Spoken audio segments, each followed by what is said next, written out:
Un univers de travail très particulier aujourd'hui puisque nous allons rentrer chez Étienne Caille, atelier de coworking, où s'est installé notre artiste. Et voilà, nous allons découvrir les talents de ce jeune peintre et vous allez vous extasier. Suivez-moi.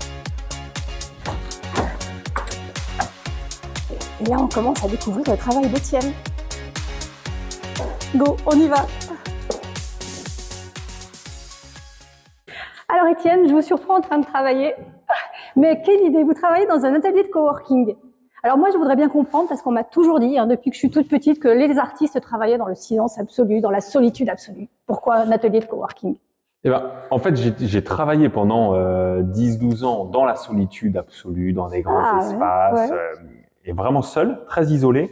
Et j'ai voulu justement couper un peu avec cette solitude et du coup créer autour de mon atelier au début une toute petite vie pour boire le café, manger un bout le midi.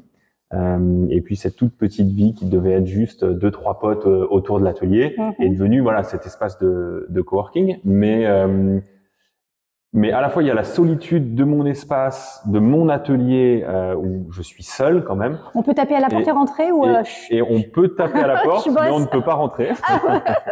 et non, voilà, là je suis quand même vraiment seul et en même temps j'ai juste à passer la porte pour trouver quelqu'un pour échanger, boire un café. Le besoin de couper et de faire autre chose quand on est plongé sur une toile comme ça, qui vous prend combien de temps pour la faire? Qui me prend 3-4 jours environ à peu près. Ok, wow, c'est pas tant que ça, en définitive. Non, j'ai besoin que ce soit assez rapide en fait. J'ai besoin que ce soit assez rapide. Une fois que c'est commencé, il faut que ça avance. Il faut que ça se termine. Ok.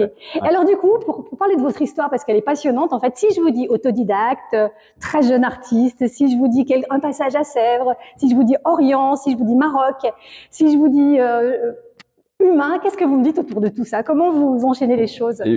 Et ben ouais, c'est un peu toute l'histoire de ma peinture qui redémarre en tout cas quand j'ai 15 ans et que mes parents déménagent à la campagne. Et donc je me reprends de cette passion folle pour le dessin et la peinture, ça devient vraiment très envahissant. Donc je décide après le bac d'aller à l'atelier de Sèvres, où je découvre le monde des Beaux-Arts. Ah, c'est ce que je veux dire, c'est comme les Beaux-Arts à Saint-Étienne, l'atelier de Sèvres. L'atelier de Sèvres, c'est une prépa Beaux-Arts. En fait. C'est pour préparer les Beaux-Arts, notamment les Beaux-Arts de Paris. En fait. Voilà. Et je déteste. Donc au bout de 5 mois, je claque la porte. Et en fait, démarre cette folle aventure de... Vous aviez quel âge à ce moment-là? Là, j'avais 19 ans. D'accord. Et donc je fais mes premières expositions et ça lance beaucoup de choses. Et donc à cette époque, je suis très attiré par l'Orient et notamment par la peinture contemporaine chinoise que j'ai découverte. Avec un artiste, je crois, très particulier, non? Ouais, exactement. Alors d'abord par les bouquins, et ensuite en partant en Chine, où là je vais rencontrer donc notamment Liu Zhengyong ou Chang Haiying, c'est deux des grands artistes que j'ai beaucoup admirés et avec qui j'ai pu exposer. Et je vais les rencontrer, ils me plongent un peu dans cet univers, j'y reste quelques temps, et je reviens et je décide de montrer ma fascination pour ces peintres contemporains chinois et en la mêlant à notre histoire et notamment des grandes scènes de l'histoire occidentale. Ouais, c'est ce que j'allais vous dire dans ma prochaine question, mais on y reviendra à ça parce que c'est passionnant de voir un petit peu les tableaux que vous avez fait avant cette série-là. Enfin, je sais pas si on peut dire une série sur une série. Donc on en reparlera. Et vous avez été au Maroc aussi. Le Maroc m'a marqué parce que vous avez peint la famille royale, je crois. Oui. Oui, j'ai passé plusieurs séjours, mais j'ai passé pas mal de mois là-bas, où en fait j'étais en résidence à Rabat et en contact très proche avec la famille royale, via en fait un collectionneur qui me recevait et qui me mettait à disposition en fait l'atelier et tout ça.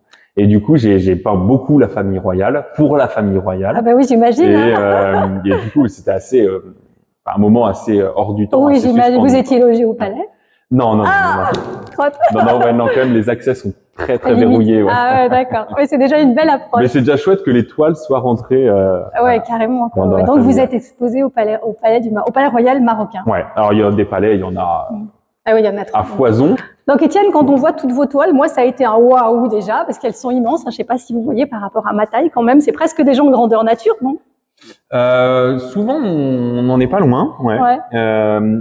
En fait, c'est un peu le côté grandiose que j'ai que j'ai trouvé, alors qui se fait beaucoup, notamment en Chine. Les peintres chinois travaillent sur des très grands formats. Ça vous vient d'ici, le grand format? Ça vient notamment d'ici, et ça vient aussi vraiment de cette envie, cette recherche vraiment du beau, du grandiose, de l'exceptionnel. Et en fait, je trouve que le format permet des choses exceptionnelles en peinture parce que ça permet un champ de liberté qui est vraiment hallucinant.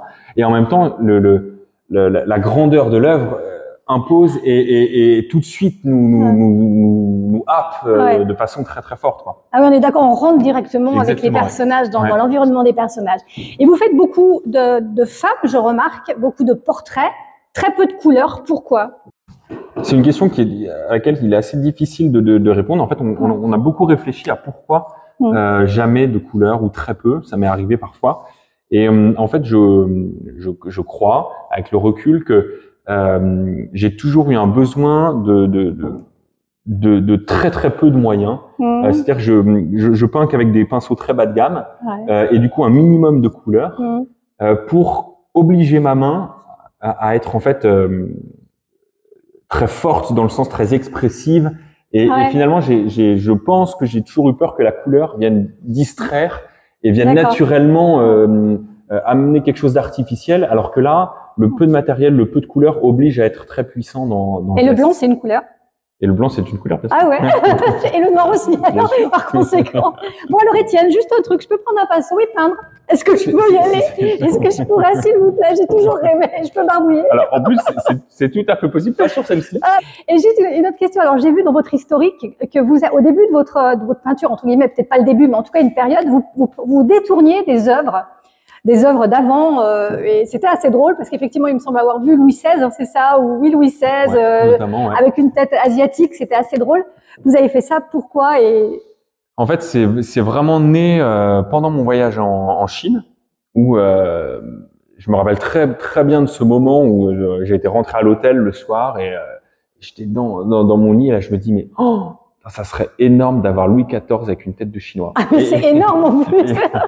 Et ça n'avait aucune autre ambition que de me faire plaisir et en fait ça me faisait beaucoup sourire et en fait est né de ça une série qui a duré peut-être 8 ans. Ah d'accord, parce qu'il y a eu plein d'œuvres comme ça qui ont été reprises. Bien sûr, où j'ai détourné énormément d'œuvres, toujours avec ces visages asiatiques. Expliquez-nous, en haut, c'est votre stock de toiles immenses ou c'est là c'est ici que je stocke toutes les œuvres.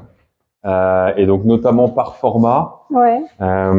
Et ça me permet d'avoir une vision, ce qui est pas toujours évident, voilà un peu de tous les formats. Il me reste quelques œuvres des séries précédentes. Donc voilà, c'est un peu c'est la caverne d'Ali Baba. Exactement, la caverne d'Ali Baba, ouais.